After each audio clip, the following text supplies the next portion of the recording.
Hello बच्चों, इस question में देखो कह रहा है एक कंडक्टिंग सर्कुलर लूप है, यूनिफॉर्म मैग्नेटिक फील्ड बी का वैल्यू हम लोग को दिया हुआ है B equal to 4/10 tesla, plane perpendicular to the field है। ठीक, तो इस तरह से हम लोग को एक सर्कुलर लूप दिया हुआ है और मैग्नेटिक फील्ड इसके परपेंडिकुलर है। मान लेते हैं मैग्नेटिक फील्ड अंदर की तरफ है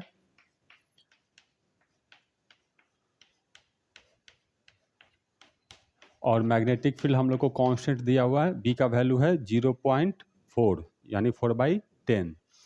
कह रहा है the radius of loop starts expanding at a constant rate of 1 mm पर सेकेंड।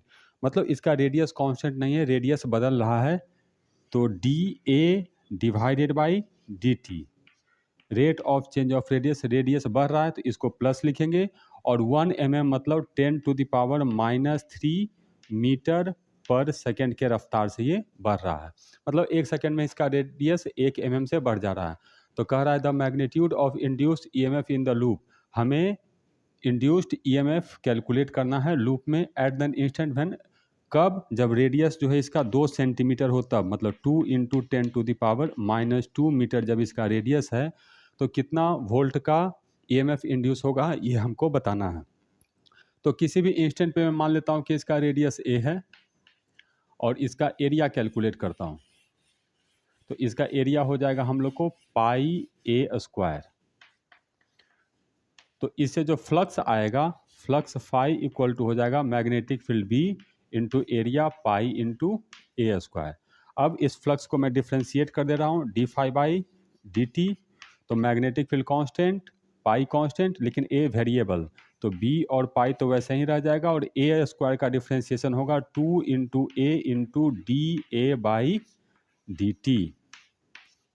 यही हम लोग को इंड्यूस्ड ईएमएफ का मैग्नीट्यूड देगा।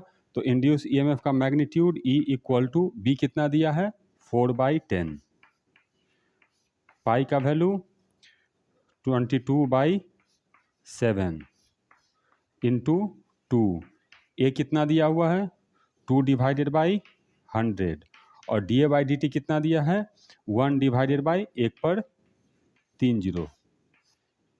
तो इतने वोल्ट का हम लोग को ईएमएफ इंड्यूस होगा। तो हम लोग को माइक्रो वोल्ट में कैलकुलेट करना है, मतलब 10⁶। तो 1 0 2 0 3 0 4 0 5 0 और 6 0, तो इन सब को मल्टीप्लाई कर देते हैं। तो 4, तो ये आ गया 16 × 22/7 माइक्रो वोल्ट। ये 6 0 में माइक्रो वोल्ट हो गया। इस नंबर को कैलकुलेट कर लेते हैं, यही नंबर हम लोग को यहाँ पर आंसर होगा। तो इसको मल्टीप्लाई करेंगे तो ये हम लोग को आएगा 16 × 22 32 32 352/7। तो ये आएगा 5 हो गया 050.2 माइक्रो वोल्ट। तो इसका आंसर होगा हम लोग को 50 माइक्रो वोल्ट।